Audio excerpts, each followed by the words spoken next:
On this first exercise, I want you to grab a ballpoint pen. Um, Ballpoint pens, you can control the weight of your line better than felt tip pens. Um, so you can draw really light lines and you can draw darker lines, and we'll talk about that in these exercises. Uh, and I don't want you to use a tool, so don't use a straight edge. Our goal here is to develop some muscle memory. And I'll talk about sketching a lot and compare it to certain sports. If you think about how golfers play golf, basically they try and repeat the same swing over and over again, and then they just adjust based upon how far they want to hit the ball. They pick a different club. And we're going to kind of take that same approach here. And that's what this first page is beginning to talk about. As we first get started, I don't want you to worry too much about the weight of your line, but I want you to pay more attention to the angle with which you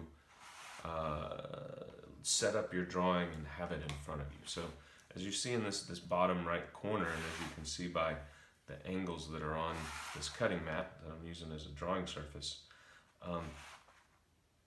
I kind of believe everybody has a standard angle with which their body is set up to draw straight lines. And so you can kind of see it's a little bit less than 40 degrees for me, but I'm positioning and thinking about the position of this paper so that it is comfortable for me to draw a straight line. Before you draw anything, just think about, if I drew it like this, that feels very uncomfortable. So I'm looking for the correct angle. And for me, I typically go from inside out, closer to me, and move away. Again, it's somewhere around 45 degrees. Sometimes it's a little bit different, but find the right place where your body is somewhat comfortable. Just ghost over a straight line, and then let's just draw a series of straight lines. One other reason why I like ballpoint pen or getting started with pen is that don't be afraid to make mistakes. That first line that I put down was not straight, but don't be afraid to make mistakes. Just put a bunch of lines. Just think about this as it's like exercise. I'm trying to develop muscle memory. What I want you thinking about right now is how your shoulder and your elbow and your wrist are working in concert together to draw these straight lines. That's not a straight one. If you want to, just for curiosity's sake, try and draw a line like this and see if it's better for you. But ultimately, I want you guys being able to do a quick gesture. Each of those lines is taken, less than a half a second.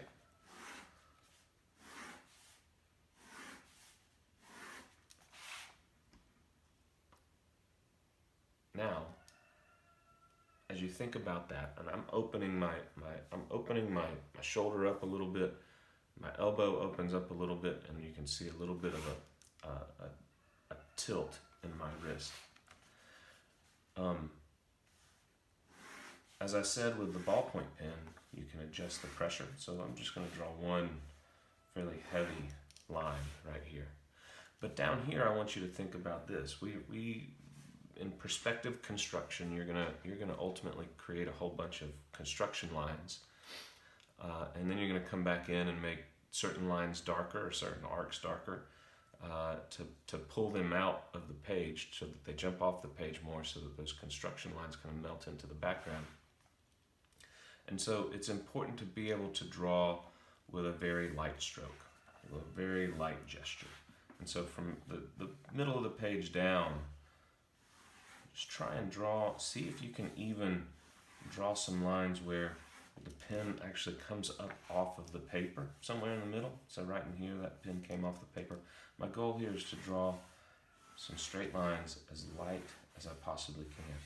They become reference lines and construction lines for us as we move forward, but just drawing those as light as possible. It becomes a little bit more challenging with this book and how this paper comes up. This surface is a little bit higher than this was down here, but just work with that.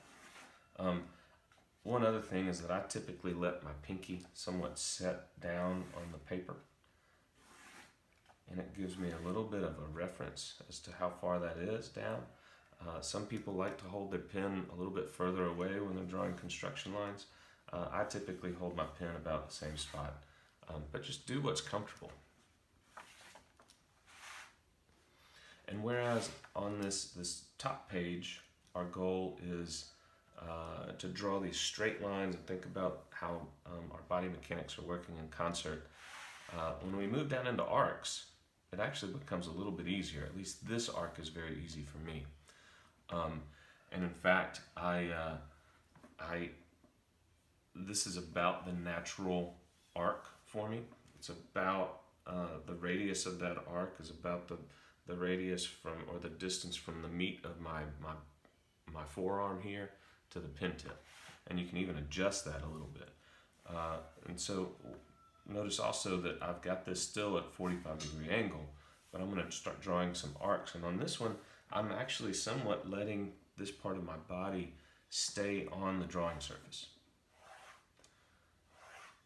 One other thing that I would encourage everybody to do is that, again, because we want this to be a quick gesture, our goal is not to, we'll often call this chicken scratch. And a lot of you probably have drawn in the past where you're putting down little chicken scratch marks as you go around, and that's nice because you can evaluate whether or not you're staying with the arc that you intend.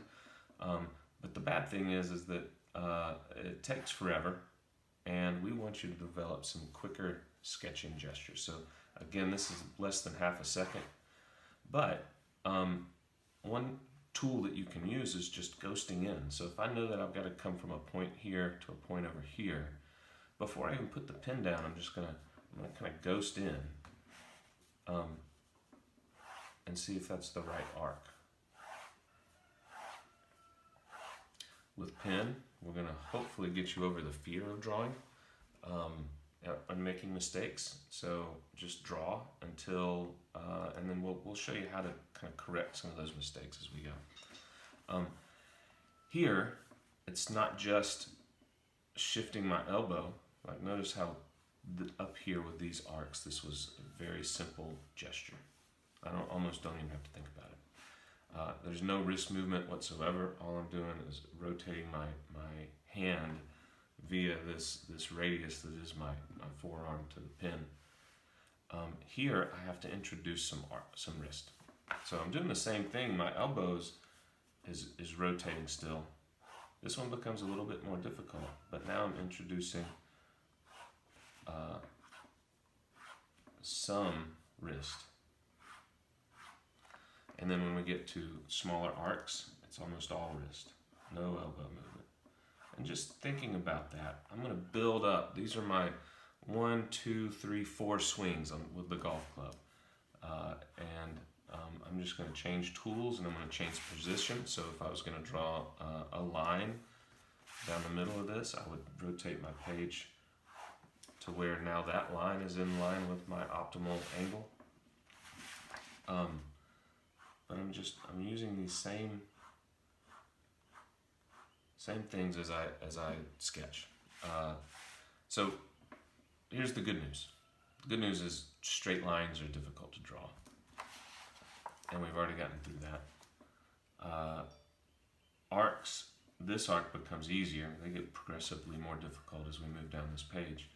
But now when we get to circles, it's a little bit of a different challenge. And so in the space that we have left here and the space that we have left here, what I want to do is I want to just draw a series of circles of different sizes.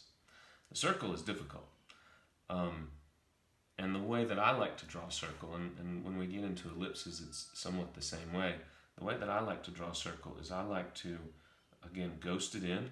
And notice my hand is up off the page. My elbow's off the page. I like to ghost it in and then let the pen drop, and I'm going to go like 3 or 4 or 5 revolutions. Now that's not a very good circle, but, and I've got 5 lines to work with. Well, which one is the right one? Well, now that I've got it there, I can somewhat estimate what the better circle would be if I was doing a drawing and this was construction, and I can correct that as we move forward. So Don't be afraid to put a whole bunch of lines around. You're kind of looking for that median. You're looking for that average line. If I just do one, that doesn't look very good, but it starts to even itself out. The median of that circle begins to fix itself.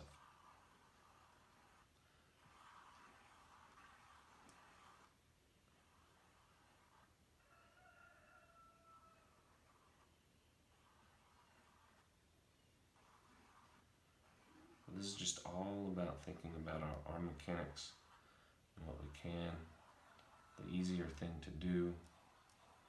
Don't be afraid to make mistakes. We're using pen, there's no erasing. And that's it for those first 2 pages.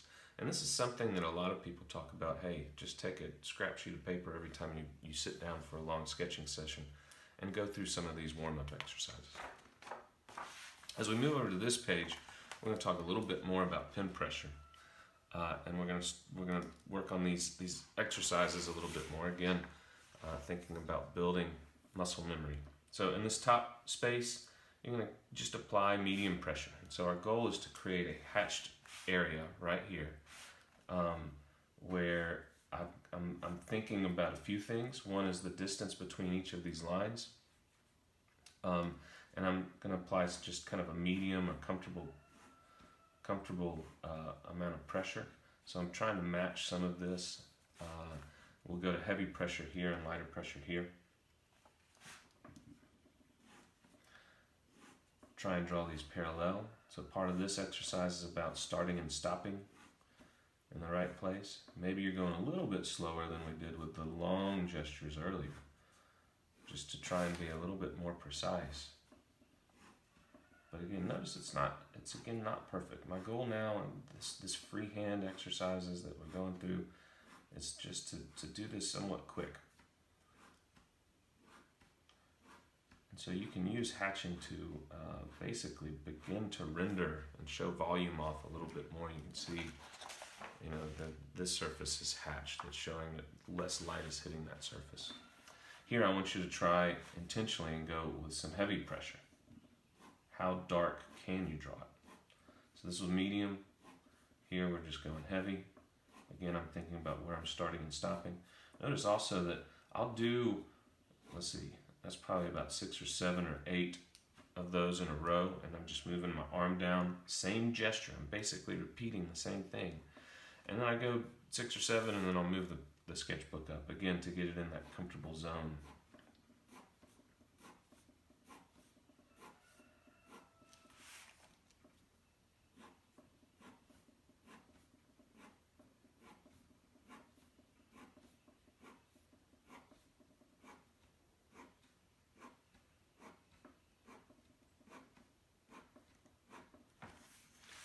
And then here we're going to do what we did on the earlier page. How light can you go? So medium, heavy, and then let's go as light as possible here. Oh, that's too dark. I'm barely letting the pen touch the paper.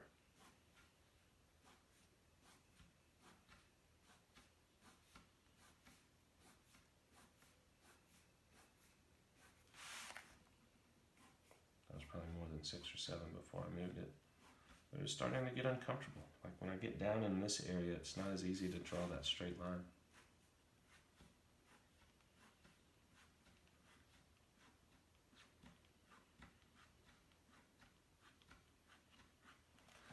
So the last thing I'll point out is notice the orientation of the sketchbook right now, whereas when we were drawing these lines that were perpendicular to that, this was the orientation of the sketchbook. It's about 90 degrees different. All right, so here, we're going to change that as well. Excuse me, I'm going to leave it in the same orientation, but I want you to kind of create a gradient. And so I want to start with I'm going to use the same amount of pressure, so using medium to dark pressure somewhere in here. I'm going to start out where my hatch lines are close to one another. But as I move across the page, I'm going to try and keep the same amount of pressure. As I move across the page, I'm adding just the slightest amount more distance in between each of those lines as I go.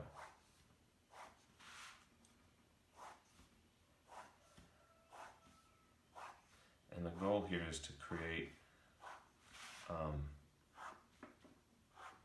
a gradient where it looks a little bit darker over here and a little bit lighter over here. Now I'm going to try and do the same thing, but this time I'm going to keep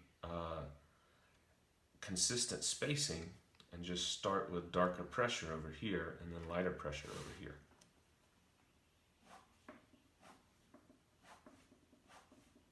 So consistent spacing,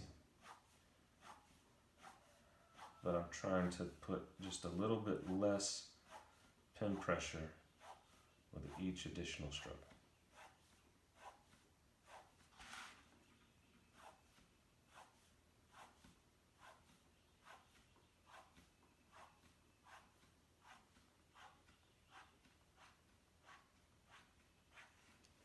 Still getting a gradient.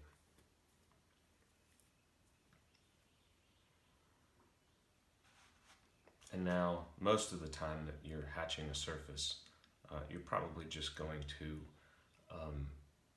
hatch with the same amount of pressure, especially if it's a flat surface, and the same amount of spacing.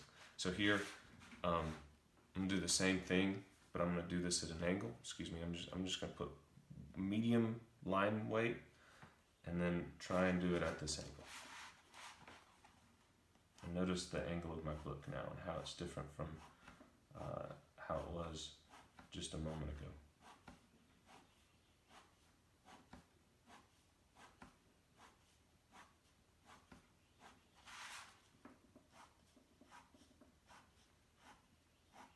So 5 or 6 lines, move the book. Trying to keep it consistent, whatever that angle is, which it might be 60 degrees. Trying to keep a consistent angle, trying to start and stop in the right spot. And that's it.